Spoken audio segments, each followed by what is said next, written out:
Hi class, today we are talking about erosional and depositional features that we find along our coastlines. Now, the key idea, the most important thing you got to remember is that erosional features are rock. They're made out of rock. Um, Waves and tides and things eat away at it and the structure is formed. For depositional features, the feature is made out of sand. So the longshore currents are going to be taking that sand, piling it up to create a particular feature along the coastline. So let's start off with probably the most noticeable feature that we see along the coastline. And we're going to talk about erosional features first. That is the sea cliff. And the sea cliff, again, is formed because these waves eat away at the bottom. And so the bottom section right here is called a notch.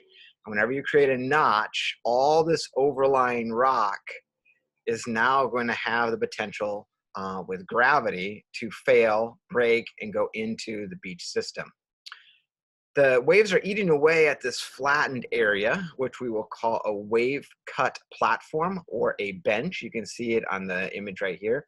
This is the wave cut platform. Here is somewhat of a sea cliff. Now, over time here in Southern California, we've got these massive faults. So like Palo Verde Peninsula, there's the Palo Verde Fault. Dana Point, there's the Dana Point Fault. Well, the fault is pushing up. And so what's going to happen is you're going to have these old benches or these old platforms, which we're going to call a marine terrace.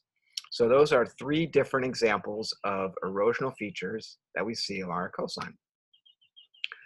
Here's another picture, again, of that marine terrace and the wave cut platform. And again, I like this picture because the wave cut platform, again, is rock. Now, these locations, like in Palo Verde Peninsula, are great places to go tide pooling because the little organisms are living on that rock, and it creates quite a diverse ecosystem. Now, as failures to rock get exploited by the waves, we can have these really cool features called sea caves. So you can see this one here. This one is from Palo Verdes. But if you go to Dana Point at some point, hike all the way around the corner, and you'll find probably one of the coolest sea caves that we have in California. So this is called a sea cave. Now, that sea cave is going to eat away, and if it can eat away and create a hole in the top where the water will sort of crash into it, it's another type of feature, which is called a blowhole. So again, you have a sea cave down below, waves crash in, and eventually they're going to eat away all the way to the top. And that too, because it's made out of rock, is an erosional feature. Probably the classic coastal picture example would be that of the sea arch. So you can see here you've got an arch. And again, whenever waves are coming from one direction and then waves are coming from another direction, they're going to eat away and they're going to create these arches in the coastal environment. Now, again, as we talked about with the notch, those are going to fail. And once they fail, you're going to have all these stacks of rock, which again are called sea stacks. Okay, so we're going to transition now to depositional coasts. And again, the key, depositional coasts are made out of sand. All along our East Coast and our Gulf Coast, so especially in Texas, you have these barrier islands. Now, barrier islands were formed a really long time ago, 15,000 years ago. As the sea levels are rising from the past ice age, tons of sand and sediments are deposited along the coastline. Those turn into what are called barrier islands. They're actually just huge, enormous sandbars. And then behind those sandbars, you're going to have some type of a marsh or a lagoon. But they are large enough, as you can see here, where you can have different communities. You can have vacation hotels and properties. But unfortunately, they are also the first line of defense against, say, a hurricane or a very large storm. So that is a barrier island. Probably the most classic barrier island is on the outside of North Carolina. They're just called the Outer Banks. The Outer Banks, though, are a barrier island. You can see the barrier all the way here and down. And again, it is formed by those sands from a really long time ago. And then those sands are just moving along the coastline. When you have sand that is traveling with the longshore current and it's attached to the coastline in one location and it is free out in the ocean in another location, that is called a sand spit. Now, I am not that great of a cook or great on the barbecue, but the name spit came from a very simple iron apparatus that you would put like pig and chicken and meat, and then you would turn it over a fire. So that is how these got their name, based upon their overall shape. So that is called a spit. When that sandbar goes all the way across a bay, it's either called a bay mouth barrier or a bay bar, which is seen in the picture here. Now, in times of heavy rain, water is going to continue to move out and it'll blow open a section here, which would then be called an inlet. But that is a bay mouth bar. So this one has got a couple, as you can see. Again, I like it because it shows the bay mouth bar all the way across. It also shows an inlet or an opening.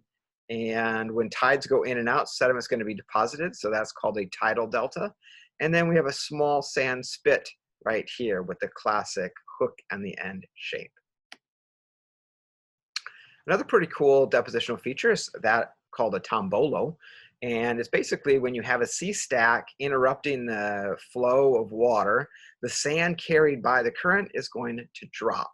And so the sand in between the sea stack, which again is an erosional feature, and the coastline is called a tombolo.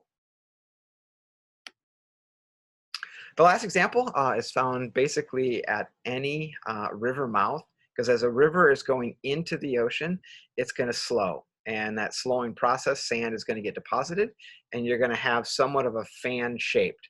Although it's not always fan-shaped. Papua New Guinea, you can see here, it's just an enormous delta where the sands are getting deposited by those distributaries. The last little section I'm going to describe are some hard stabilization techniques used by communities, cities, Army Corps of Engineers, so that you can control different things along the coastline. The first one is that of a jetty, and you can see it here. It is two stacks of rock or cement that's put out into the ocean past the surf zone, so that boats can go in and out without having to worry too much about the incoming waves.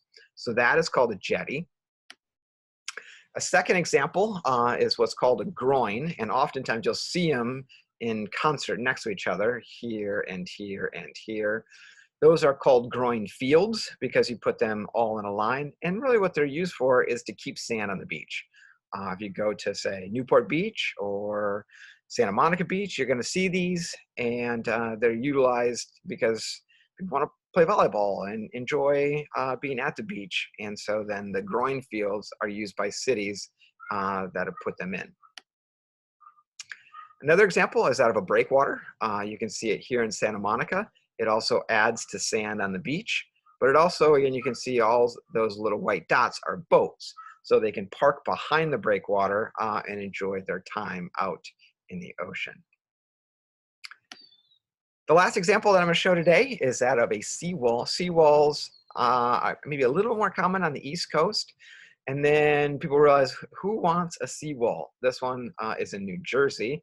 That is not a beach I would go to on vacation. You can see the seawall all along the coastline. But there are places that it's needed. For example, by the Aquarium of the Pacific, there's a seawall right there so that you can have different restaurants and buildings and protect those against any type of storms and waves. Okay, well, that's it for that today. I hope you have a good day, and I'll be making another video soon.